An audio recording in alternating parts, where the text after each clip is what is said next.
Vamos começar aí, já vai dar 6 horas. Vamos começar. Cadê? Onde que está uma... a página não está na página. Deixa eu tirar aqui. Não, eu já chego em casa, já ponho no modo... Sábado eu fico quase sempre no modo avião direto. Às vezes que eu vou.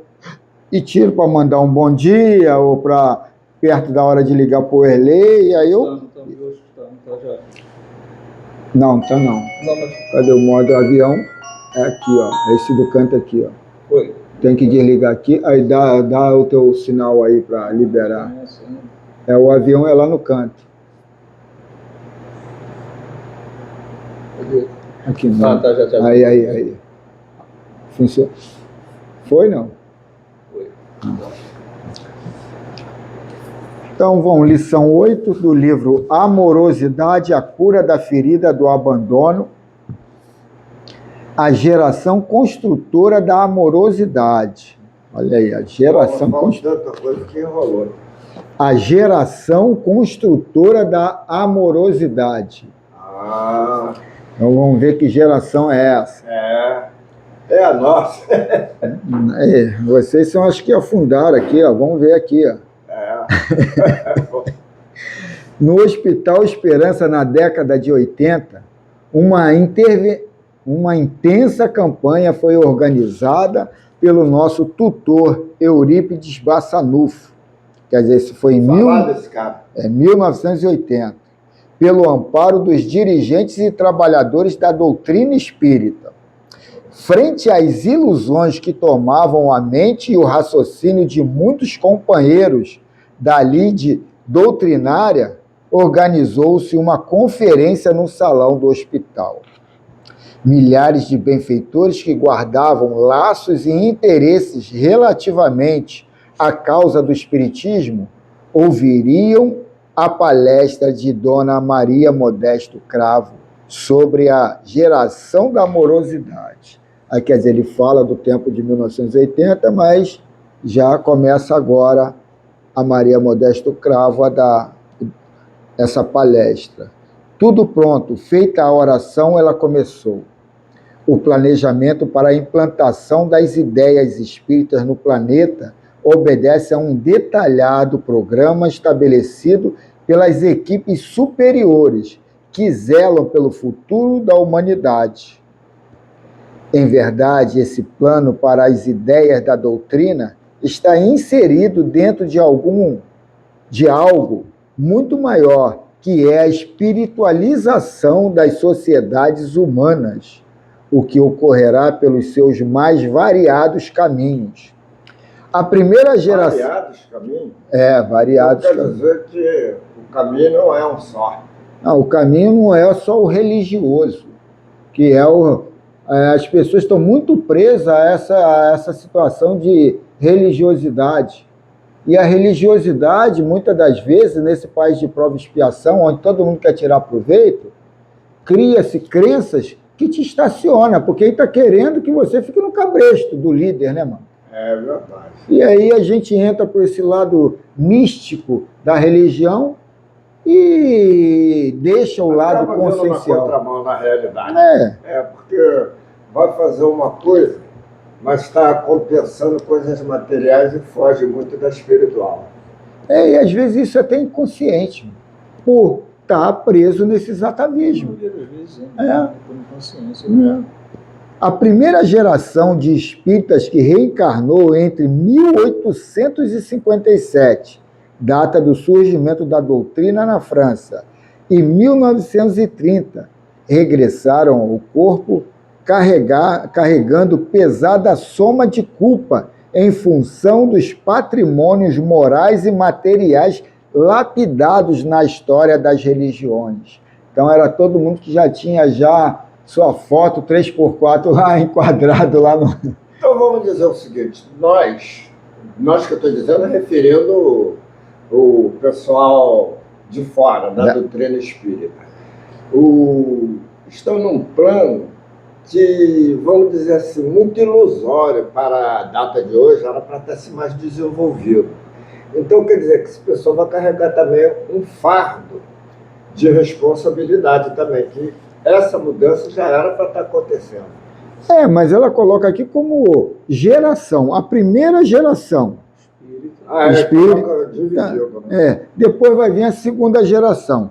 Aí, quer dizer, ainda falando da primeira geração. Eles fizeram parte do movimento astral denominado Transplante da Árvore Evangélica para o Brasil. Isso aí está lá em Tema Esclarecido com detalhes em Os Dragões. Esse livro eu não tenho, não. Autoria Espiritual de Maria Modesto Cravo. Não, esse livro eu já vi. Tem uma foto assim meio embaçada de um dragão, sabe?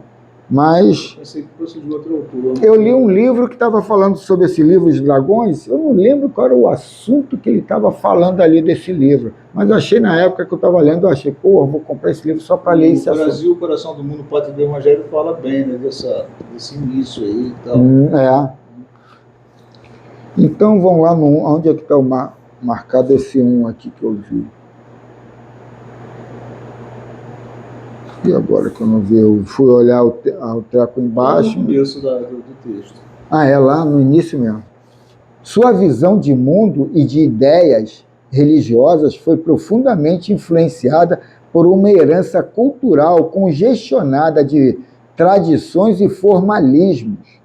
Por essa razão, no início do século XX, em plena terras brasileiras, tais companheiros encontraram alívio e estímulo para caminhar por meio da concretização de obras sociais de largo porte e no contato marcante com o mundo espiritual por meio de materializações puras e fenômenos raros na mediunidade. Essa geração estabeleceu o período da caridade e do socorro espiritual no seio da comunidade espírita. Então a gente vai ver que essa necessidade dessas materializações e até do trabalho afinco da caridade era para desconstruir toda uma base consolidada na crendice, nas crenças daquela época e que desvirtuava muito do trabalho cristão.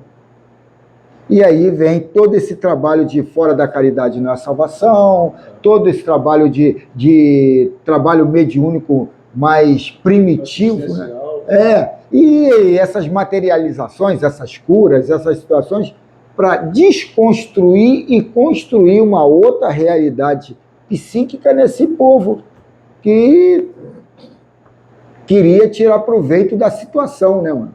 Ou de dinheiro ou de manipulação de consciência, né? Chico Xavier, obedecendo a um planejamento muito cuidadoso do Espírito Verdade, reencarnou nesse grupo com o objetivo sublime de ser referência moral e para incentivar a fé na imortalidade da alma. Ele sensibilizou os espíritos que foram direcionados a regressar no Brasil com planejamento detalhado para entrar em contato com as luzes do espiritismo. Claro que o médium mineiro tinha em seu projeto outros objetivos de proporções sociais e planetárias, muito além desse propósito. Sua presença marcante e modeladora dos costumes cristãos e sua mediunidade incomparável foram, para o grupo da primeira geração de espírito, um farol de iluminação redentora e uma força de libertação voltada para os assuntos do Evangelho do Cristo. A segunda geração de espíritas, que começou a regressar ao corpo físico após 1930, já encontrou a sociedade em plena era de desenvolvimento com o crescimento da tecnologia do rádio e da televisão. Iniciava-se de forma irreversível a era da cultura e da difusão. Os livros mediúnicos de Chico Xavier enriqueceram o cabedal de conhecimentos espirituais das obras básicas de Allan Kardec. E o espírita dessa geração, além de se ocupar com iniciativas de caridade em obras de generosidade social, priorizava também o estudo e a cultura espírita. Essa segunda geração que reencarnou no seio da doutrina espírita em terras brasileiras era composta por espíritos com dilatada capacidade de zelo filosófico. Tiveram repetidas vivências nas ordens religiosas tradicionais. Seu senso de fidelidade aos conceitos doutrinários é embasado em uma fé dogmática e sua postura diante desses costumes de lealdade aos conceitos é acompanhada por comportamentos de rigidez e acentuada soberania nos pontos de vista. Almas com profunda sede de saber, embora com os corações ainda aprisionados ao sentimento de orgulho e vaidade. Hoje, boa parte desse grupo ainda se encontra na vida corporal, orientando e dirigindo organizações espíritas e obras sociais vultosas. Cumprirão com seus objetivos nobres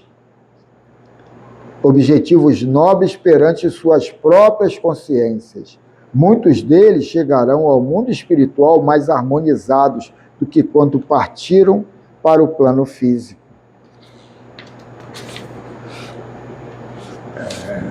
A primeira geração foi composta pelos sedentos por sossego interior diante dos golpes duros da culpa. A segunda foi marcada pelos que carregavam compulsiva necessidade de reconhecimento e se identificaram de tal forma com as atividades doutrinárias que, muitas vezes, se deixaram levar por concepções de grandiosidade espiritual na execução de suas tarefas espíritas. Aí a gente vai levar do irmão Jacó, né? Agora eu estou lembrando aqui do Leon, daquela turma que realmente, né? Tu vê, são os caras com muita cultura, muito conhecimento, não pela vaidade ainda, né? Muito legal.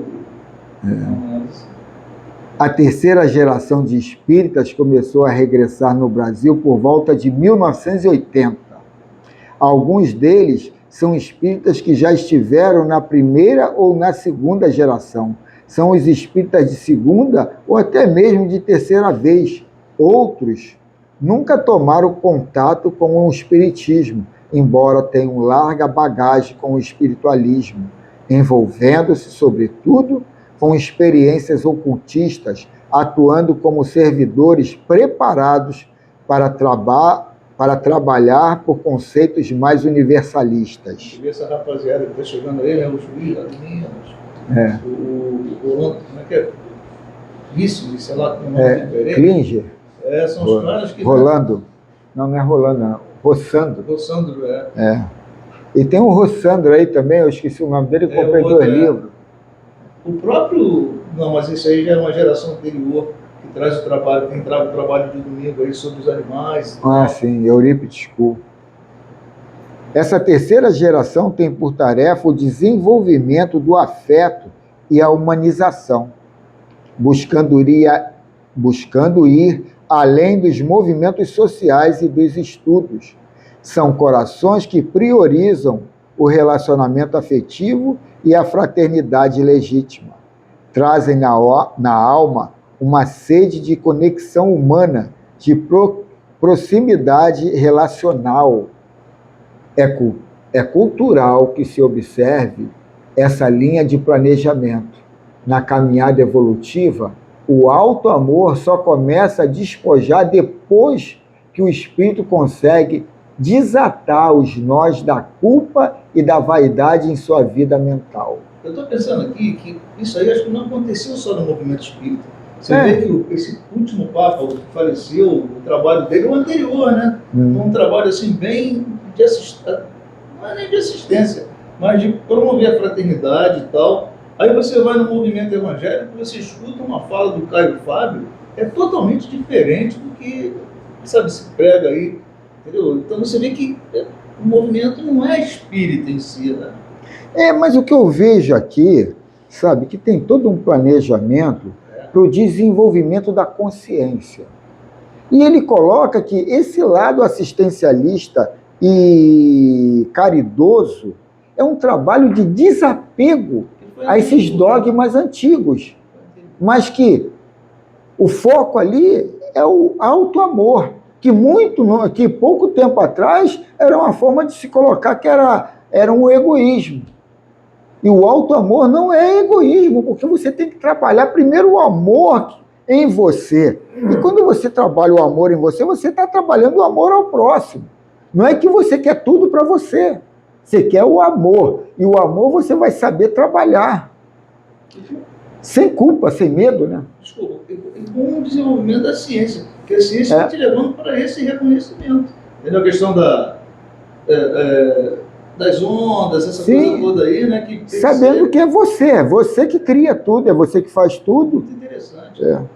A coisa não é largada, não. Não é. É tudo. Você que teve o Cristo com a mensagem dele inicial, a primeira, né, aquele movimento inicial ali. Aí quando você chega por volta dos anos 1500, vê o movimento evangélico com Martinho Lutero, que já foi uma reforma grande, né? Chega no século XVIII, eclode a doutrina espírita, e um movimento que, ao lado desse desenvolvimento religioso, vamos colocar assim, há um movimento científico também evoluindo.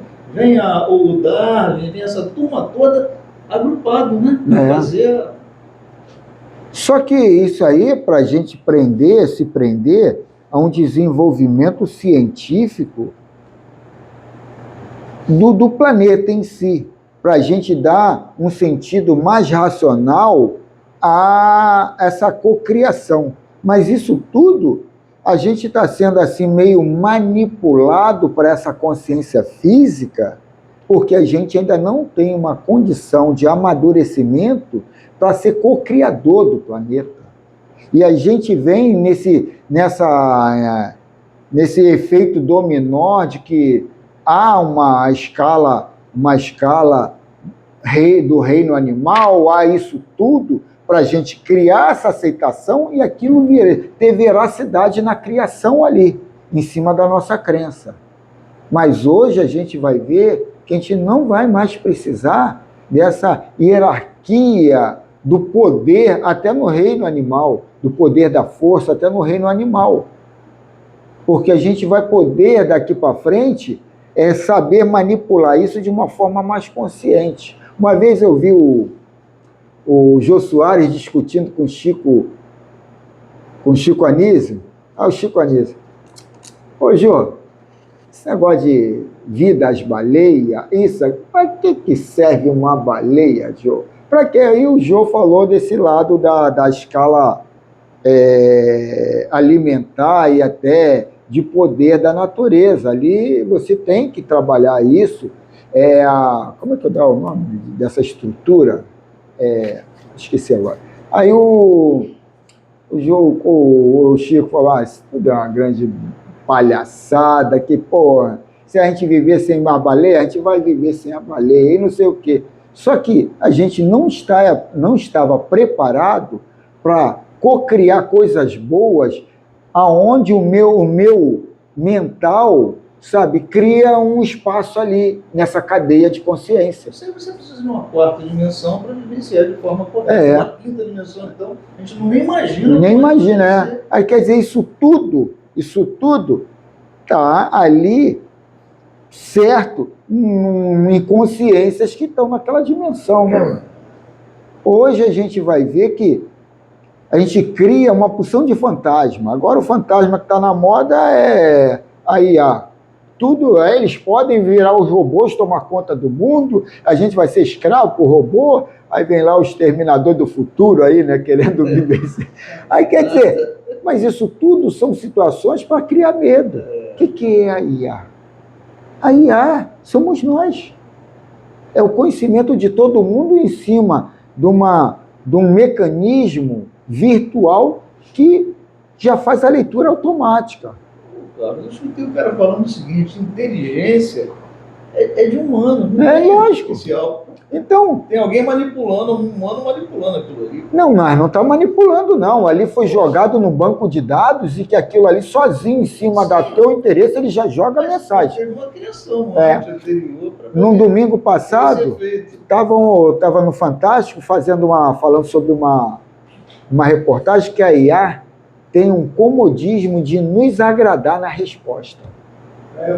Viu? Então, aí quer dizer, e eles estão vendo que aquilo ali tem que ser trabalhado para não ficar naquela coisa de agradar quem está perguntando. Então, quer dizer, é todo um mecanismo em logaritmos, em cima de mecanismos ali que eu desconheço, né, que está viciado naquela de agradar. Mas pode estar viciado também na de desagradar, de criar perturbação. Aí vai de quem vai fechar com ele. Eu tô adorando. Eu pegava a minha aula, eu tinha que ir livro. Ali, pô. Já prontinho, e, pô. Então vamos continuar. E sem ele... Uma coisa que eu observo. A ideia espiritualizada, ela, para nós, ela traz, assim, uma grande força evolutiva. Mas, assim, a geração, como diz aí, eu olho e vejo, sinto um desinteresse espiritual nas pessoas. E, principalmente, que o progresso está chegando cada vez mais, a experiência, vamos dizer assim, evolutiva, mas no sentido nesse sentido do progresso, mas esse progresso, eu quero dizer, ele está ligado à força, vamos dizer assim, que nós estamos planejando. Então, o que quer dizer? Eu não vejo assim, esse movimento espiritual com uma força que deveria ter. Parece que as pessoas não estão tendo assim, interesse para, vamos dizer, aquele paralelo do progresso que o Cristo orientou, aquelas orientações do Cristo. Porque quando se trata de religião, é uma coisa que se sente logo que tem um entrosamento de fundo monetário ali, de qualquer forma. E quando assim não procede, por outro lado, então assim um desleixo, não está fazendo muita parte da evolução que nós deveríamos ter para o equilíbrio, para, vamos dizer assim, essa parte que foi dita aí, que foi lida, entrar em ação. Eu discordo um pouco disso, sabe por quê? Tu vê progresso nisso aí? Eu vejo um progresso gigantesco, cara, gigantesco. Na década de 80, eu era garoto, eu já estava todo manipulado pela sexualidade, induzido pelos os mais velhos, e a gente vai ver, eu estou falando da minha consciência, mas vamos falar da consciência coletiva. Carnaval da década de 80, sabe qual era o adereço principal? A nudez. A nudez. Era mulher pelada para a escola de samba toda, e não era uma não, todas. É uma observação. Todas. Hoje você vai ver a escola de samba, não tem um seio de fora. Se tem, tá ali colocando como uma mensagem de alguma entidade, de alguma pessoa que trabalhou aquela nudez. Mas não é a pornografia no carnaval. Eu vejo os meus filhos, tanto o masculino como o feminino, eles são muito mais desapegados a essa visão homofóbica do que eu. E eu leio muito, estudo muito, mas eles são muito mais sem preconceito do gênero das pessoas do que eu. Agora, a gente aqui, nesse mundinho de religiosidade, é o que eu estava dizendo, a gente fica vendo, sabe, no extremo. porque a gente quer ver Jesus vindo, as trombetas, os anjos, porque a gente está preso, sabe, à religiosidade atávica. A gente está preso a esse catolicismo que vai ter, ó.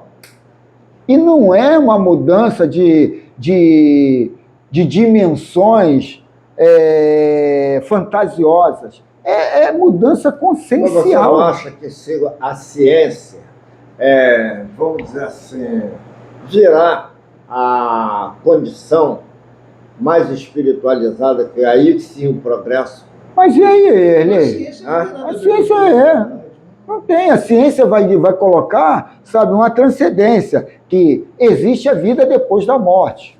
Mas e aí? Eu tenho livros que você vê que pessoas vão para um plano mais superior, chega e fala, que coisa chata, mano. Que coisa, eu quero aquele mundinho lá, eu gostava de ficar sentado ali no degrau da esquina ali, na calçada, ficava fofocando com a minha vizinha, ouvindo um samba, uma gritaria. Aqui é muito chato. Isso no plano espiritual, mano. Então, quer dizer, é questão de se moralizar, e essa moralidade vai entrar em você. Se moralizar é se libertar. O problema é que a gente acha que a liberdade está associada a algumas coisas pequenas, e a gente associa logo liberdade a ter dinheiro. Dinheiro eu compro, eu pago, eu faço e tal. Não, a liberdade é um sentimento. Só que esse sentimento vai aflorar numa confiança. É só observar a vida de Gandhi, né? Porra. Ali você vê o que é. Uma confiança, mas quando você não tem confiança, você começa a criar uma porção de porquês. Aí você vê, eu não queria esse emprego, eu não queria essa família, mas você aceitou o emprego, por que na hora?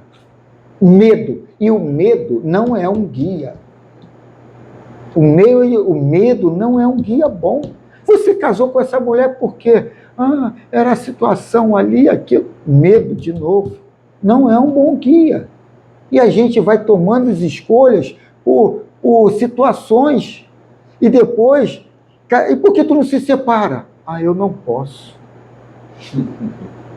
Vai que acontece isso, aquilo outro, aqui. Como é que eu fico? Eu tenho que dividir meu salário com a minha mulher, com os filhos todos. Eu vou viver com o quê? E aí a gente começa, sabe, a projetar situações aonde a honestidade minha não toma conta. Essa confiança não toma lugar prioritário nas minhas decisões. Tudo é contabilizado em cima de uma projeção que eu faço, incorporado no medo, na dúvida, na culpa.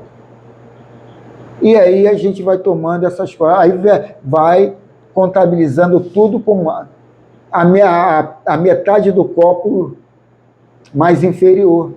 Tá tudo uma porcaria? Não, você escolheu a porcaria, você escolheu essa situação. E isso tudo por quê? Você não tem liberdade, porque liberdade não se compra com dinheiro. Liberdade é um sentimento, mas começa a ser construído com a confiança. E sabe qual é o problema da gente ficar desconfiado de tudo? A gente está perdendo muito tempo nas redes sociais vendo a vida dos outros. A gente projeta, a gente condena os outros, mas aquela condenação que eu condenei nos outros, ou até botei o outro lá em cima, eu uso para mim. O Gandhi pelo seguinte, né, que foi um dos caras que mais se desprendeu, né, das coisas materiais, e o que teve mais poder, um dos que tiveram mais poder, entendeu? Então, cara, e outros mais que você vai encontrar aí a humanidade afora. Então, a liberdade é uma coisa que você constrói, que você conquista. Mas essa liberdade é a que você tem, não é a que você quer. Porque a gente trabalha a que eu quero. Se eu ganhar na Mega Sena, eu resolvo meus problemas. Mas aí é que está. Você criou uma bengala. Lá na frente, tu sabe como é que você vai estar, cheio do dinheiro e todo mundo querendo o teu pior para ficar com o teu dinheiro? Ou coisas semelhantes? Então, quer dizer, a gente tem que saber, eu quero esse dinheiro, mas o que eu vou fazer com esse dinheiro? Como é que eu vou interagir com as pessoas cheio do dinheiro? É tudo complicado, né, mano? Então vamos continuar aqui. É sem ele, no caso aqui, o alto amor, é sem ele, a sensibilidade não se volta para uma conduta mais amável e rica de amorosidade. A humanização nada mais é que a bandeira de fundar uma nova era na seara espírita, na qual o afeto ganha expressão de valor essencial na formação de relacionamentos sadios e maduros. Então, esses relacionamentos sadios e maduros é em cima da confiança da decisão que eu estou tomando. Eu fico vendo, eu tenho um relacionamento de compatibilidade com a minha mulher muito maior agora do que eu tinha quando eu casei. E ela era mais filezão quando casei do que agora. E por que isso? Porque eu não julgo, eu não coloco ela em comparação, porque ela passou as brabas aonde eu tive na minha vida e estava comigo. Eu coloquei ela num pedestal onde eu não posso botar ninguém, porque não vivenciou ali aquela situação. Então hoje, eu até brinco com ela dos defeitos dela, mas ela hoje, para mim, encaixa muito melhor do que encaixava quando eu comecei. Mas isso tudo é questão de ponto de vista. Isso tudo é em cima de uma confiança de que ela é uma companheira de caminhada evolutiva. Eu não estou preso a ela.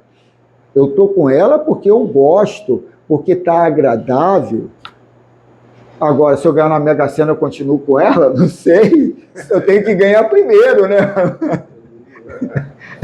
Eu tenho que ganhar primeiro, para depois saber. Eu brincando com ela hoje, ó, se eu ganhar... Isso aí é mais um sentimento fraterno do que um sentimento assim, material. É, sexual. Eu brinquei com ela, se eu ganhar na Mega Sena, é 100 milhões que está lá. Eu te dou 99, eu vou ficar só com 1 milhão. Porque 1 milhão para mim é muito dinheiro, já me resolve. Mas eu te dou 99 milhões e some da minha frente. Aí ela, é verdade isso? Então eu vou rezar para tu ganhar. Eu falei, reza mesmo. Ela também não deu mole. Também eu não sei se eu vou dar os 990, né? Tem que ganhar para saber qual é a tua atitude. Fraternos e... deixa eu voltar aqui, que a mensagem está pela metade. A humanização nada mais é que a bandeira de fundar uma nova era na seara espírita. Quer dizer, a humanização. Está acontecendo agora. Na qual o afeto, pelo que você achava, pelo que ele achava, está piorando, né? Não muda não, ele... qual o afeto ganha expressão de valor essencial na formação de relacionamentos sadios e duradouros, fraternos e realistas, nas quais a soberba e a rigidez sejam superadas pela cortesia e amabilidade, ternura e alteridade. Então, aí, ó, cortesia, amabilidade, ternura e alteridade, quer dizer, ser você, distinto, singular. Depois de prolongados esforços da primeira e da segunda geração nos aprendizados da caridade e da cultura, esses espíritos se encontram mais aptos a trazer uma bagagem para o terreno do afeto verdadeiramente sentido e aplicado. É no campo dos relacionamentos que a nova era de suas movimentações se efetiva. Elas usarão a sensibilidade desenvolvida nos serviços sociais e o fortalecimento da estima pessoal para se tornar melhores pessoas na convivência. É se libertar dos atavismos e, como disse, principalmente os religiosos, né? Aí vai citar aqui, ó, podemos assim resumir essas 3 etapas. Primeira geração, obreiros da caridade. Aí, quer dizer, a finalidade era a superação da culpa. Então, por isso que eram obreiros da caridade. A caridade ali era uma forma braçal de fomentar esse alto amor e tirar a culpa ali da consciência. Como ela coloca ali que eles lapidaram o material e o espiritual, né? Segunda geração, moderadores do pensamento. E o objetivo é vitória sobre o orgulho. E a terceira geração, que começou em 1980, né? Construtores de relacionamentos, desenvolvimento e aplicação do afeto. Aí volta aqui a irmã Dufour. Essa geração nova será a fundadora de uma era mais pacífica na seara espírita e faz parte de um grande plano do Cristo pela humanização do planeta. Aí olha o que ela diz. Isso aqui era bom, a dona Denise está aqui. Ó. Cuidemos com muita atenção e carinho de todos eles. Todos eles é as 3 gerações, ou as 2 primeiras, né? De todos eles. Cadê? Carinho. Cuidemos com muita atenção e carinho de todos eles, que terão embates necessários, quer dizer, brigas, oposições, discussões, em função da inflexibilidade que ainda vigora nas casas doutrinárias. Compete-nos, eu falei isso aqui da dona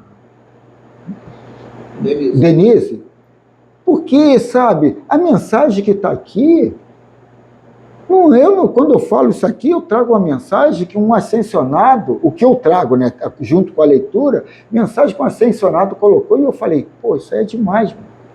Eu não falo aqui para o Manel, para o Erlei, para ninguém. Eu estou falando aqui, passando um depoimento do que eu achei muito legal, juntando com o que a irmã Dufour está colocando, pelo menos, para fomentar essa saída desses atavismos que prende a gente de adoração ao externo, de não cultuar a autorresponsabilidade. Sou eu. Se aquele Zé Ruela ali está falando de uma forma grossa, ele aqui é o que lê, é o que fala, mas para mim é porque eu estou construindo isso. Ele puxar para ela a responsabilidade da situação ali. Eu tenho 2 escolhas. Ou eu não discuto com ele, ou eu vou estudar muito essa situação. Mas aí vem uma discussão boba, que depois eu entendo que a vaidade estava gritando, não é com a senhora não tem nada a ver com isso, não é. E ela estava entendendo tudo ao contrário. E por causa de quê? Uma vaidade boba. Então eles colocam, cuidemos com muita atenção e carinho de todos eles que terão embates necessários em função da inflexibilidade que ainda vigora nas casas doutrinárias. Compete-nos orientá-los com muita atenção por carregarem a esperança em melhores caminhos para a nossa causa. Essa é a geração da amorosidade, sobre a qual depositamos largas fatias de responsabilidade para um futuro de bênçãos e longevidade para o espiritismo na Terra. E a gente tem que ter cuidado com a vitimização, porque aí eles querem te fragilizar para você baixar a guarda e deixar no arrozinho com feijão, como dizia o Mauro, arrozinho com feijão simples. Eu não, eu gosto de uma feijoada, eu tiro as carnes, mas eu adoro aquele feijão. Pois é, minha discussão contigo, volta lá, cuidemos com muita atenção e carinho de todos eles, que terão embates necessários. Aí, isso aí que é a cláusula, que terão embates necessários, em função da inflexibilidade. Porque são inflexíveis, vai demorar. Isso aí é um trabalho, né, que tem que ser feito com calma. O que eu falo contigo é o seguinte, né, a colocação, né, e dá a impressão que você está brigando, e não é brigando, eu sei que você acabou de justificar, mas vai que ele não vai entender, a pessoa não vai entender, entendeu? Então, Eu queria falar uma coisa que deu vontade de falar semana passada. Aqui hoje se lê 3 livros, amanhã 4. Cara, segundo o Júnior, era uma professora, 22 anos que era professora. O estudo desse livro ou de um outro aí que tiver, eu quero fazer. Porra, eu vou passar, mano. Não, claro, não é isso. Mas aí é que tá. Até para fazer Não, eu não quero não. Eu não quero não. É o que eu estou te falando. Aí quer dizer... Não adianta com essas pessoas você ir para o embate, tem que ser na paciência. Não, a paciência é uma coisa. Mudar a situação... Não vai mudar. Eu não vi dessa forma. Porque pegou trechos, retalhos e colocou para ela uma coisa que não era dela. E aí tu começa a entrar numa bola de gato. Tu não sabe de onde começou o fio da meada nem nada, e a coisa desvirtua para um lado que começou uma coisa boba. A vaidade pessoal gritou. Difícil, Pô, se ele bate lá, então é magal. Não fica lá um minuto, sai correndo. Já tinha corrido já. Não, eu acho que o que me tira mais do lugar é que nem lá no centro do Erlei lá, que eu fui lá 4 vezes depois de sair. Foi quando eu vi adoração a entidades. Aí eu falei, pô, peraí, aí eu estou regredindo, aí eu vou voltar lá para o candomblé lá, quando minha mãe ia lá para o centro e tal. Pô, aí eu estou regredindo, pô. E pessoas espiritualizadas até, tu conversa com elas, falam lá dos cristais e tal, fazem lá o trabalho de reiki, disso e daquilo, mas estavam sendo levadas por uma entidade vaidosa e todo mundo cultuando a mesma coisa. Não, vão fazer uma vaquinha para comprar uma mármore rosa. Não, trazem aí os raios-x, tudo para comprovar que aqui é verdade, aqui não é... E daí se estão com dúvida? E daí que se acham que eu sou um charlatão ou não?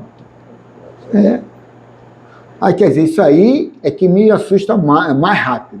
Discussão não me assusta, não. Mas, por outro lado, eu fico até com medo assim, pô, tudo bem, eu posso... Minha mulher mesmo fala isso. Cara, tu fala, parece até que vai ser um leão, aí sim vai morder alguém.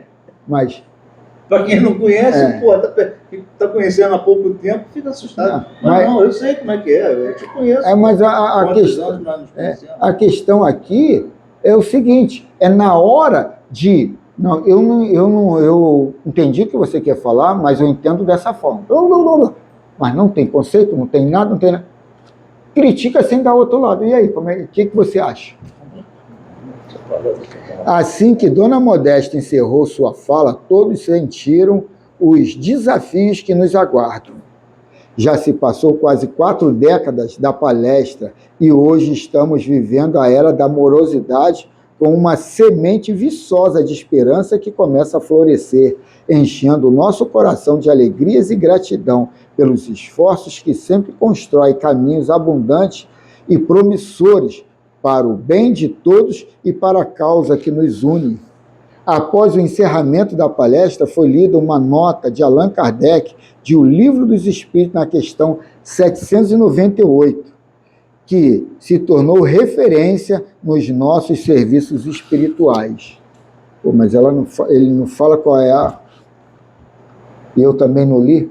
As ideias só com o tempo se transformarão, nunca de súbito. Deve ser isso, né? De geração em geração, elas se enfraquecem e acabam por desaparecer paulatinamente com os que as professavam, os quais vêm a ser substituídos por outros indivíduos imbuídos de novos princípios, como sucede com as ideias políticas. Vede o paganismo. Não há hoje mais quem professe as ideias religiosas do tempo pagões.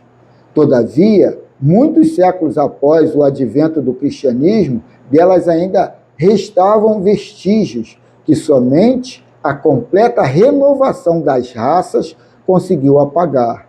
Assim será com o espiritismo. Ele progride muito, mas durante 2 ou 3 gerações ainda haverá um fermento de incredulidade que unicamente o tempo aniquilará. Sua marcha, porém, será mais célere que a do cristianismo. Oh, interessante, porque o cristianismo é quem lhe abre o caminho e serve de apoio. O cristianismo tinha que destruir, o espiritismo só tem que edificar. Interessante, né? Muito legal. Então, pedi o Valdemir aí para fazer a prece inicial. Todos nós juntos, né, vamos agradecer a Deus por chegarmos aqui para mais uma tarde, noite de estudo, e agradecer, né, a cooperação aí dessa equipe de Romance do Flor pelas novidades, né, que estão trazendo para todos nós, nos mostrando aí a evolução da doutrina e nos deixando essa mensagem aí de esperança, né? O cristianismo veio preparar o caminho e, conforme disse Jesus, né, e o espiritismo está edificando. Essa é a proposta. Então, que haja muita paz, continuemos em paz, né? E que esse sentimento se expanda, né? Humanidade afora. Possamos ir em frente, então, com as nossas leituras. Que assim seja. Então, vamos aqui Que bom. ao Livro dos Médiuns, acho que é a terceira pergunta, né? Não, segunda. Não, aqui é o Livro dos Médiuns. Hoje... Não, Livro dos Médiuns. é o Livro dos Médiuns. Amanhã que é o Livro dos Espíritos. Eu troquei. Então, o Livro dos Espíritos, estamos no capítulo 19, do papel dos médiuns nas comunicações espíritas. E a questão é 223. E item 2. Pô, agora eu que já até esqueci. Item 2. As comunicações escritas ou verbais também podem emanar do próprio espírito encarnado no médium. As comunicações as comunicações escritas, as comunicações escritas ou verbais também podem emanar do próprio espírito encarnado no médium. Podem emanar do próprio espírito encarnado no médium. Então, alguém pode passar uma informação para o médium, no caso aqui? É isso sim, Aqui, ó, as comunicações escritas ou verbais também podem emanar do próprio espírito encarnado no médium. Então, ele mesmo... Eu não sei se é ele mesmo ou outro passando... Não, é do dele. Foi bem claro, é do dele. Depois você vê... Pô, mas aí é que tá. Porque é o seguinte, deixa só antes de... Do espírito encarnado no médium. Pô, mas se o médium já é um espírito encarnado, seria redundante, né, mano? Mas eu acho que vamos ver. Sim, mas aí é um efeito assim como se fosse uma orientação direta para o médium. De quem para quem? Então, o espírito dele e orientação ao médium. Mas aí só que é uma coisa direta, não é uma coisa assim de minuto. Vamos supor. Se eu iria aceitar se tu falou um inconsciente dizendo para o consciente. Aí, agora, do espírito para o médium já é um espírito encarnado, que é o que ele coloca aqui. Encarnado no médium. Então, próprio espírito encarnado no médium. Vamos ver a resposta aqui, depois a gente vê o Miramês lá. A alma do médium pode comunicar-se, como a de qualquer... alma do médium pode comunicar-se, como a de qualquer outro. Se goza de certo grau de liberdade, recobra suas qualidades de espírito. Aí, quer dizer, aí é um animismo, né, mano? Aí é um animismo. Porque esse negócio dele falar para ele mesmo, aí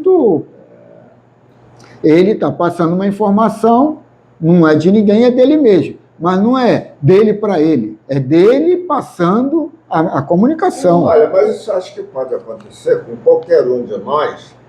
Está, vamos dizer assim, prece, oração, e de repente dali receber uma informação que nós vamos sentir que não está partindo de nós, que é uma coisa exterior. Então é o espírito que está falando com o médium. Agora, quanto ao médium, a capacidade dele é que vai dizer aquilo que está recebendo, num sentimento mas bem fraterno.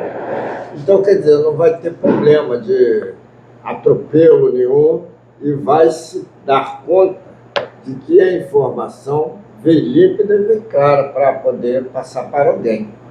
O que eu percebi ali é o seguinte: uma coisa é o Carlos ali e ele começar a conversar, está dialogando aqui, ele vai colocar coisas do conhecimento dele. Outra é o Carlos concentrado, desligado um tanto do material e passando a comunicação com mais clareza.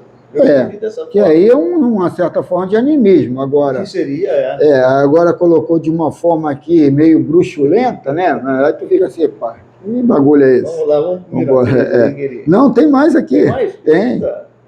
Tendes a prova disso nas visitas que vos fazem as almas de pessoas vivas, as quais muitas vezes se comunicam convosco pela escrita, sem que as chameis. Aí já confundiu o negócio. Porque ficais sabendo, entre os espíritos que evocais, alguns há que estão encarnados na terra. Eles então vos falam como espíritos, e não como homens, porque não se havia de dar o mesmo com o médium. Então é o que eu entendi do início. É alguém encarnado dando comunicação ao médium sobre uma... Ele está dando isso aí como exemplo. Como exemplo, mas um exemplo que também cai... Dentro da pergunta, né, é você, como médium, trazendo o teu conhecimento na mensagem. Seria melhor a gente ir direto para o Miramês. Vamos para o Miramês, vou repetir só a pergunta. Vamos ver se terminou também, né? Terminou? Não, terminou não. Tem a A ainda. Tem a A ainda.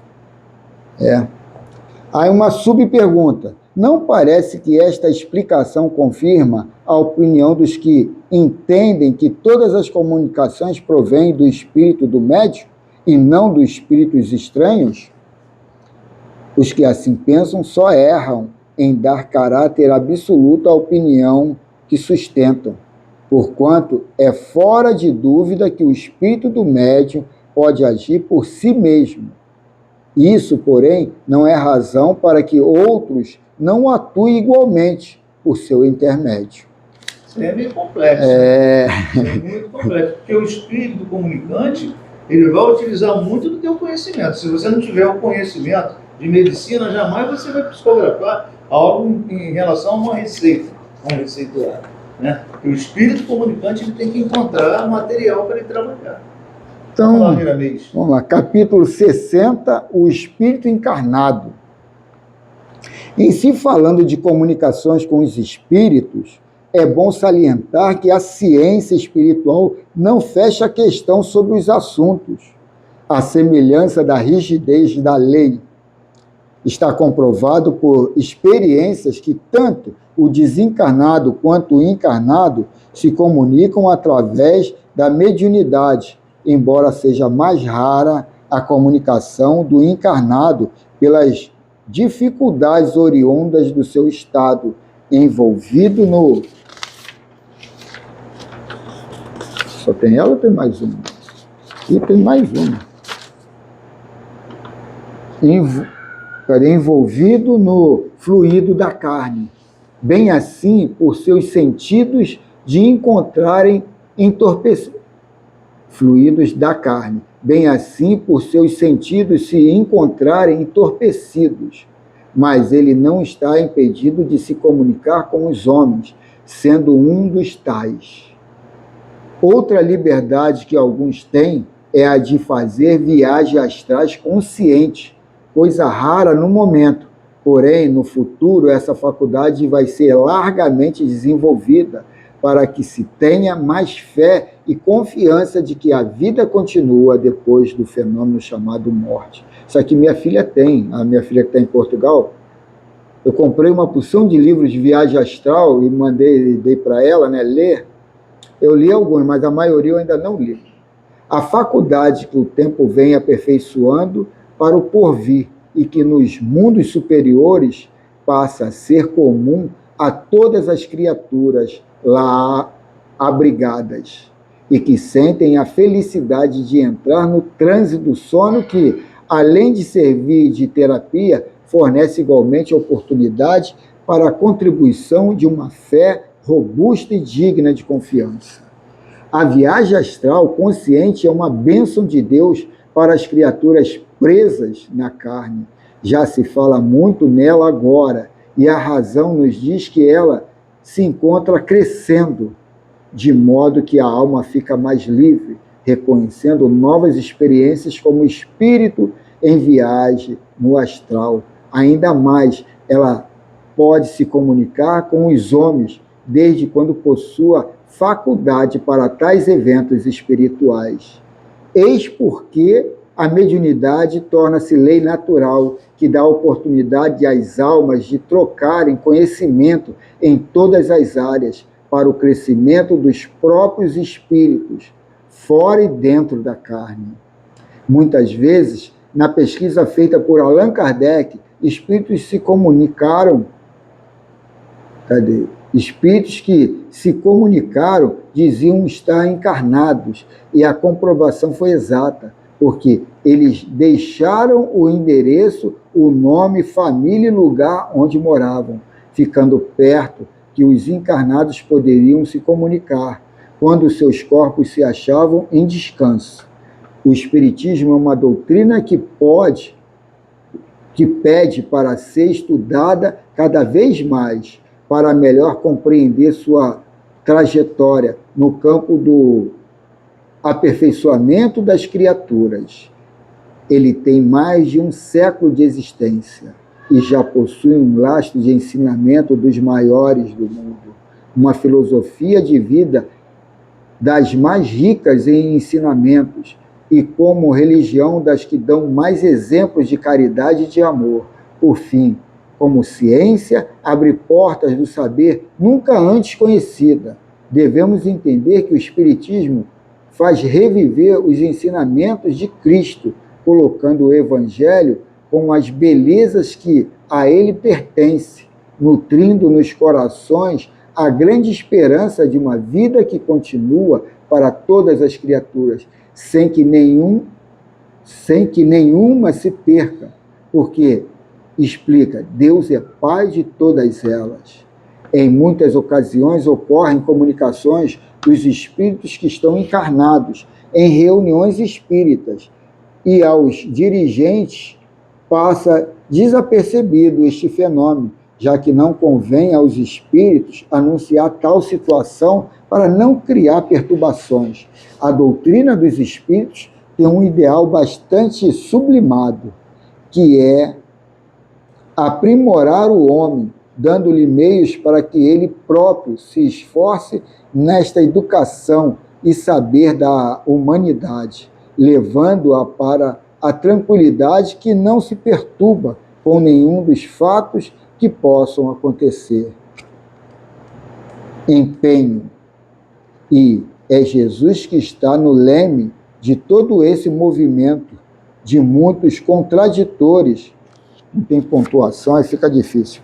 E é Jesus que está no leme de todo esse movimento, de muitos contraditores. Vão ao extremo de dizer que todas as comunicações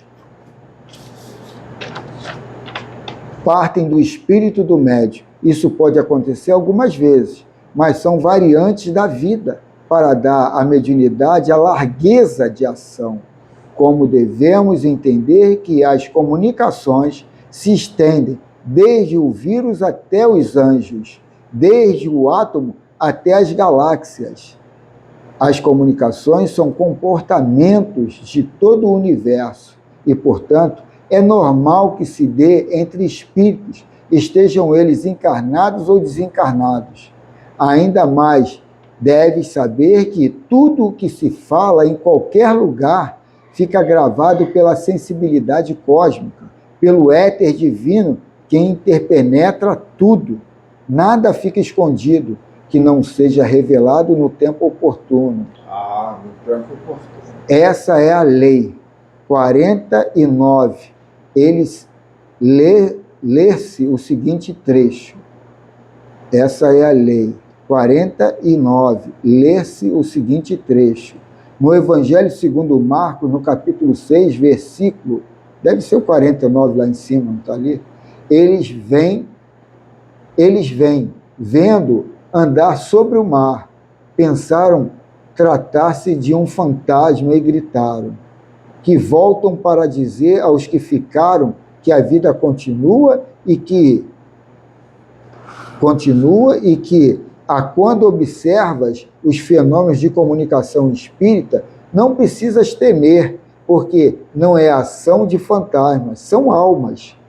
Morte não existe. Jesus pode aparecer no mar das nossas emoções e sobre as águas dos nossos dons.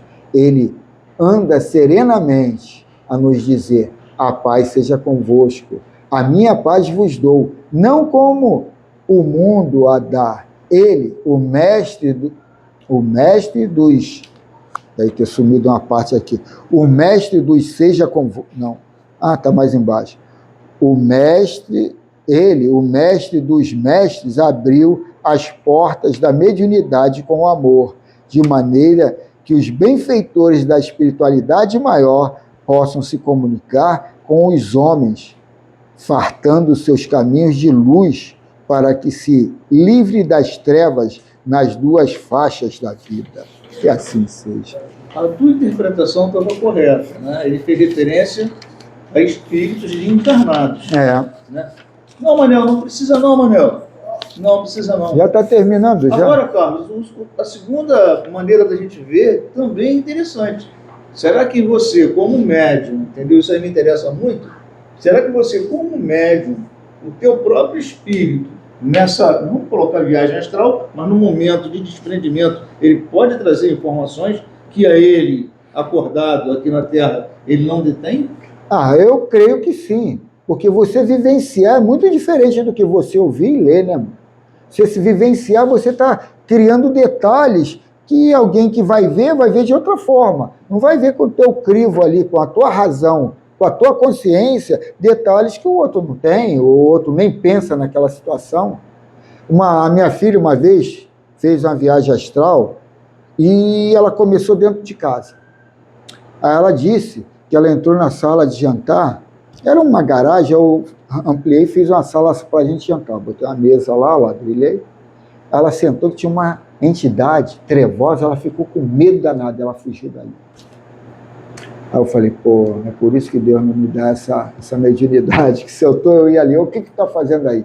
Ela, pai, falar é fácil, quero ver na hora ali. Aí eu falei, eu entro na comunidade, eu não sei se eu ia ter tanto medo, porque eu entro na comunidade com pessoas que moram ali dentro, e cria situações que aquele que mora ali dentro, que está normalizado com o ambiente dali, se desequilibra, grita e tudo.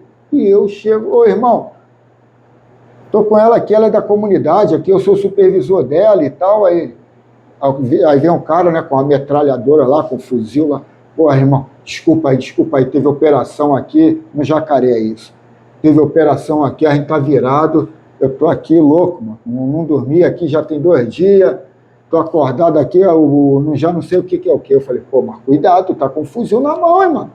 Aí eu cheguei pra Margarete, falei, Margarete, que vergonha, tu deu um berro e tal. Aí ela, cara, eu pensei que ele ia atirar, eu também pensei, mas vamos morrer com dignidade. É igual o Chico, né? Olha só, eu notei, agora nesse final, principalmente quando... eu gosto muito da parte evangélica. Não... Deu para notar, Erlei. Mas não como religião, mas como, vamos dizer assim, um equilíbrio, sabe? Para um equilíbrio. E vem mostrar que a ciência, ela está de braços dados com a situação espiritual. Por quê? As pessoas não observam que o Cristo, ele não... na realidade, ele não fez fenômeno nenhum. Na realidade, o Cristo executou as tarefas desconhecidas de nós. E hoje nós sabemos que a lei da gravidade, segundo a ciência, ela é um fato que não tem assim um limite. Porque a lei da gravidade, ela atrai. O Cristo, aquele cidadão, aquele espírito antigo, de bilhões de anos, sabe perfeitamente como se livrar daquela força da gravidade. Por isso ele conseguiu passar por cima da água. Agora, se for falar isso numa... Ô Erlei, a gravidade está associada ao eletromagnetismo. E o eletromagnetismo é uma lei que hoje a gente está vendo que ela exerce função no físico e no extrafísico. A gravidade é do físico. O eletromagnetismo atua numa consciência. Você atrai ou repele, sabe, o que você quer. Então, ele tinha força. Não, mas aí é que está. Tem que entender. Aí é que está. Você quer tirar uma lei que está muito presa ao material, à matéria. Não, se eu estou falando a gravidade, pelo conhecimento dele. Sim, ele dominava aquela parte. Pô, e aí? Mas aí é ciência, Mas hoje, é religião. não, aí é que tá. Isso aí é uma ciência nova, que a ciência, os cientistas de hoje ainda não estão nem cientes disso. Eles estão começando a tatear alguma coisa, mas eles são tão medrosos que eles não têm, sabe, uma honestidade. Eles não têm essa convicção espiritualmente falando. Foi o corpo fluídico de Jesus. Lógico. Foi o corpo fluídico de Jesus sobre a água. Não foi o corpo físico dele. Foi o corpo fluídico dele, que é uma outra coisa. Aí entra o eletromagnetismo. Como é que funciona a gravidade? O corpo de maior massa, ele vai exercer uma força sobre o corpo de menor massa e vai prender ele ali. Mas é matéria, é matéria. O caso de Jesus, que ele relata ali, foi um corpo fluídico que ele andou sobre as águas. Entendeu? Aí quer dizer, Dá para entender assim. a materialização que ocorre nas casas espíritas, casas espiritualistas, é coisa que ainda não dá para explicar com as energias da matéria. Materializar algo que está lá e vir para cá, a gente não tem essa ciência, a gente não tem nem, não consegue nem pensar como é que uma coisa sai de lá e vem para cá. A gente não tem, quer dizer, são situações que a gente põe, vê, acha legal, mas a gente não vai entrar em detalhes, ainda mais na soberba de que eles não entendem, que eles não são ignorantes na física, nisso, aquilo. Não, ali é uma dimensão, é uma situação que está vindo nova, mano. É outra coisa. E aí a gente está vendo que isso aí, o eletromagnetismo está na nossa consciência. A gente repele e atrai o que a gente quer. Agora, o problema é que a gente não se conhece. A gente não sabe nem o que a gente quer. E o nosso querer está muito preso ao medo, à culpa. E aí por isso que tem mais pobre do que rico aqui dentro. Mas por que a gente contabiliza, se tem 100 bilhões de dinheiro para todo o planeta, quanto é que fica a minha parte? A gente vai, sabe, contabilizando nessa consciência materialista, mas a verdade é que você é rico no seu interesse, mas você tem que usar o mental que está preso à matéria, e aí aquela dúvida, aquele medo toma conta e você não materializa nada de bom. Então é o grão de mostarda ali, que nem isso a gente tem, a gente está no farelo do grão. Então, fazer a prece final aqui para a gente terminar. Mestre Jesus, agradecemos por essa tarde e noite aqui de estudo, esse estudo maravilhoso, que a gente possa se aprofundar cada vez mais para compreender a necessidade, não da vida de ninguém, mas a necessidade da autorresponsabilidade, a responsabilidade de entender que somos deuses. Se a vida está legal, estamos sabendo surfar nessa frequência boa, mas se a vida está desagradável, algo está em desalinho com o meu interesse e minha vontade de materializar. Que a paz seja uma realidade na consciência de todos, encarnados e desencarnados. E aqui só temos a agradecer, rogando ao Pai, muitas graças a Deus. Em nome do Mestre Jesus, está encerrada essa fraternidade entre irmãos. Que assim seja. Então, estudozinho maravilhoso. Aí, Valdemir, gostei. Gostei desse horário prolongado. É o que tu falou, tá um pouco médium, também fica meio desnecessário, né? Quarta-feira tem a reunião. E já é quarta agora, né? O que for a profundeza do teu ser, e a gente pode deixar o Erlei falar à vontade, assim será o teu desejo. O que for o teu desejo, se baseia num processo. assim será tua vontade. Uma força o que for a tua vontade, assim serão os atos. E tem outros o que for a ideia, por exemplo, a mim trouxe essa ideia Mas não assim como religiosa, como será ciência. o teu Mas, destino. já relatou aqui que o problema A não vaidade é enlouquece o nosso ser. muito grave. A revolta Ele, o papel dificulta da o ciência é só caminhar. comprovar as leis físicas. A Você observa um dor fenômeno. Se ele regenera o acontecer uma, duas, aprendiz. três, ela está falando. A humildade eleva sempre os corações. Vai com Deus, Pedro. Que assim O que seja. for a Então, ele, como é que funciona? tua O papel do cientista é vontade, aconteceu um fenômeno qualquer ali. assim Ele vai testar aquilo ali serão uma, teus duas, três, tanto atos. vezes. Se houver O que repetição, forem aí a ciência bate uma tela. Ó, seus isso aí é verdade. atos, Se acontecer uma, na segunda, na terceira não aconteceu, vai acontecer na será o quarta, teu não vai ter destino. validade nenhuma. Então, por causa da ciência, a questão da vacina, por exemplo, se ele tomar uma vacina, não tem nada de verdade. Eles vão testar, mas isso aqui, tantas vezes, se aquela número de vezes foi efetivo, é válido. Se não foi, joga essa vacina fora para não prova. E é dessa forma que funciona a ciência. Esse é o único papel da ciência. É por isso que eu sou contra prender o Bolsonaro. A que ele tomou vacina. vaidade Cada um toma se enlouquece quiser, o pô. nosso ser.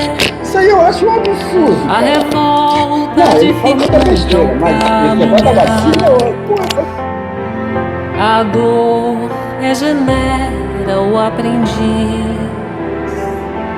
A humildade eleva sempre os corações.